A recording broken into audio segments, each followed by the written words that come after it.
ሰላም እንዴት ናችሁ? ዶክተር ዮናስ ነኝ። ዛሬ ይዤላችሁ የመጣሁት ስለ ኤችአይቪ ክትባትና ስለ ኤችአይቪ መድኃኒት ነው።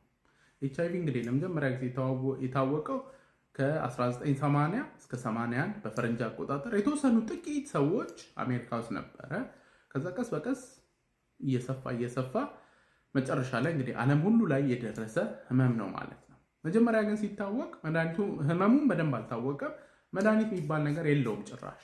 ስለዚህ አንድ ሰው ታመመ ይሞታል፣ እንደዛ ነበር።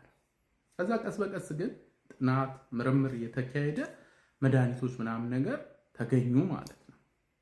ካናዳ ከመጣው በኋላ ኤችአይቪ የተያዙ ሰዎችን የስነ ልቦና ህክምና ሰራላቸው ነበረ እና አንዳንዶቹ ድሮ ገና ኤችአይቪ ሲጀምር አካባቢ የተያዙ ሰዎች ጋር እድሉ ገጥሞኝ አውርቼ ነበረ እና ሲነግሩኝ መጀመሪያ አካባቢ የነበሩት መድኃኒቶች በጣም ብዙ ናቸው።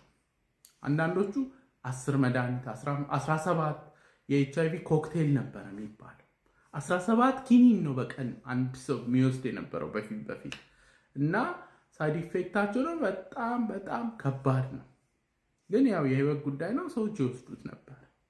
ከዛ ቀስ በቀስ ጥናት ምርምር እየቀጠለ ከዛ መድኃኒቶቹ መጠናቸው እየቀነሰ ሳይድ ኢፌክታቸውም እየቀነሰ ከዛ ጥቂት መድኃኒቶችን መውሰድ ተጀመረ ማለት ነው። ቀስ በቀስ ወደ 3 ፍሬ ወደ 5 ፍሬ ከሌሎች ተጓዳኝ ህመሞችም ለሱ ከሚሰጡት ጋር ወደዛ ዝቅ አለ። ከዛ በሂደት ደግሞ በፊት ለምሳሌ ለኤችአይቪ የሚሰጡት ኤአርቲ 3 የተለያዩ መድኃኒቶች ከሆኑ 3ቱም በአንድ ኪኒን ላይ እየተቀናጀ ይሄ እንግዲህ ፊክስድ ድራግ ኮምቢኔሽን የሚባለው አንድ ሰው አንድ ፍሬ በቀን ብቻ መውሰድ ተቻለ ማለት ነው።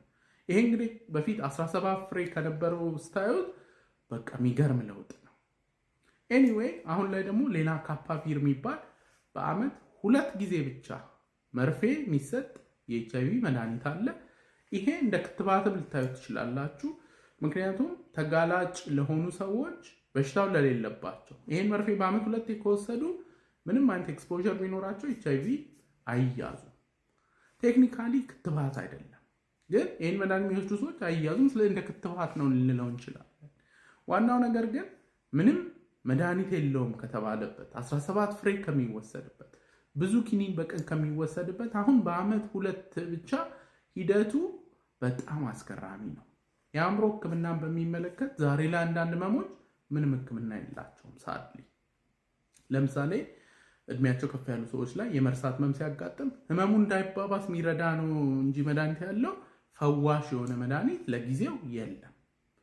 አንዳንድ ህመሞች ላይ ከበድ ያሉ የአእምሮ ህመሞች ላይ በጣም ብዙ መድኃኒት መስጠት ሊኖርብን ይችላል። አንዳንድ ለአእምሮ ህመሞች የምንሰጣቸው መድኃኒቶች ሳይድ ኢፌክት አላቸው፣ ክብደት መጨመር፣ መጫጫን ወዘተ። ታካሚዎቻችን ይህን ሼር ያደርጉናል። ግን ተስፋ ማደርገው እና ከኤችአይቪ ህክምና እንደተረዳ ነው በጥናትና በምርምር ለወደፊት ግን ዛሬ አይታከሙ የምንላቸው ነገሮች ይታከማሉ። ዛሬ በጣም ብዙ ሳይድ ኢፌክት ያላቸው በጣም ሚኒማል ሳይድ ኢፌክት ይኖራቸዋል።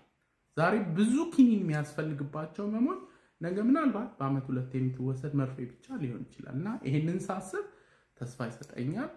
ለዛሬ እንግዲህ ይዤላችሁ የመጣሁት ይህንን ይመስላል። ይህንን ቪዲዮ ብዙ ሰዎች እንዲያዩት ኮፒ ሊንክ ሼር ይደረግ። ሁልጊዜ እንደምለው ያለ አእምሮ ጤና የለም። ደህና ሁኑ።